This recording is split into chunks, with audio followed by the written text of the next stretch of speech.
படி ஏறும் பொழுதோ இறங்கும் பொழுதோ கால் ஸ்லிப் ஆகி முழங்காலில் கடுமையான வலி வரும். சில நேரம் ஸ்போர்ட்ஸ் இன்ஜூரியில் கூட இந்த நீ ஜாயிண்ட்டை ட்விஸ்ட் பண்ணியோ அல்ல அதிகமாக பெண்ட் பண்ணாலோ அந்த மாதிரி சிவியர் பெயின் ஏற்படும். இதை வந்து நீ ஸ்ப்ரெயின் அப்படின்னு சொல்லுவோம். அதாவது முழங்கால் ஏற்படக்கூடிய ஒரு வகையான சுளுக்கு. 4 முக்கியமான லிகமெண்ட்ஸ் அப்படின்னு சொல்லக்கூடிய தசை நார்கள் முழங்காலில் இருக்குது. அதில் ஏதாவது உள்காயம் ஏற்பட்டதுன்னு சொன்னால் இந்த மாதிரி நீ ஸ்ப்ரெயின் ஆயிரும். அவங்களுக்கு கடுமையான வலி இருக்கும், அந்த இடத்துல வீக்கம் இருக்கும், நிற்கவோ நடக்கவோ கால் அசைக்கவோ முடியாத அளவு கூட வலி ஏற்படலாம். இந்த மாதிரி பிரச்சனையோட திருச்சியிலேருந்து ஒரு அம்மா நம்ம ஹாஸ்பிட்டலுக்கு வந்திருந்தாங்க. அவங்களுக்கு 10 நாளாக இந்த பிரச்சனையால் அவதப்பட்டுக்கிட்டு இருந்தாங்க. 3 நாள் ட்ரீட்மெண்ட்லேயே பெஸ்ட் ரிசல்ட்ஸ் கொடுத்துருக்கோம். என்ன கண்டிஷனில் வந்தாங்க, எப்படி இம்ப்ரூவ்மெண்ட் ஆச்சுன்னு சொல்லி இந்த வீடியோலேயே பார்த்து தெரிஞ்சுக்கோங்க.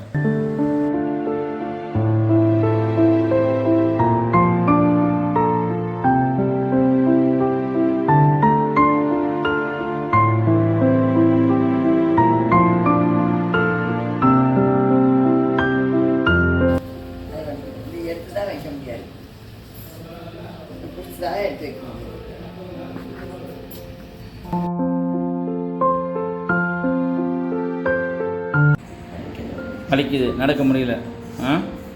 தரையில் உட்காந்து பார்ப்போமா? சமணம் போட்டு உட்காருங்க, எப்படி உட்காருங்கன்னு பார்ப்போம். போட முடியாது.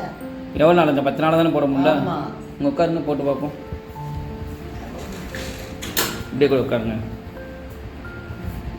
கால் நீட்டி தான் உட்காருங்க. கால் நீட்டி உட்காருங்க. மெதுவா அவசரமே இல்லை. இப்படிதான் உட்கார முடியும். மாத்திரை போட்டால் இப்படிதான் உட்கார முடியும். அந்த கால் தானே வலி, மடிக்க முடியல காலை. சரி.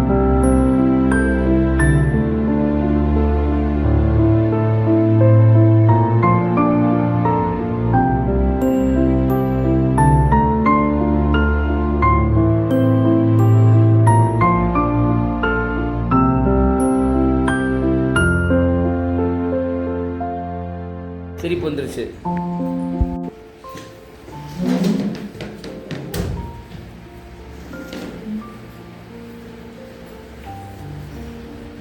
போட முடியுதா? என்ன வலிக்குது? வலிக்கலை, சமணம் போட முடியுது. ரைட். ட்ரெயினில் ஏறப்போ கால் லேசாக ஸ்லிப் ஆயிடுச்சு. அதோட நான் ஒரு 2-3 டாக்டர்கிட்ட பார்த்தேன். அது சரியாக கேட்கல. எந்த ஊர்? திருச்சி.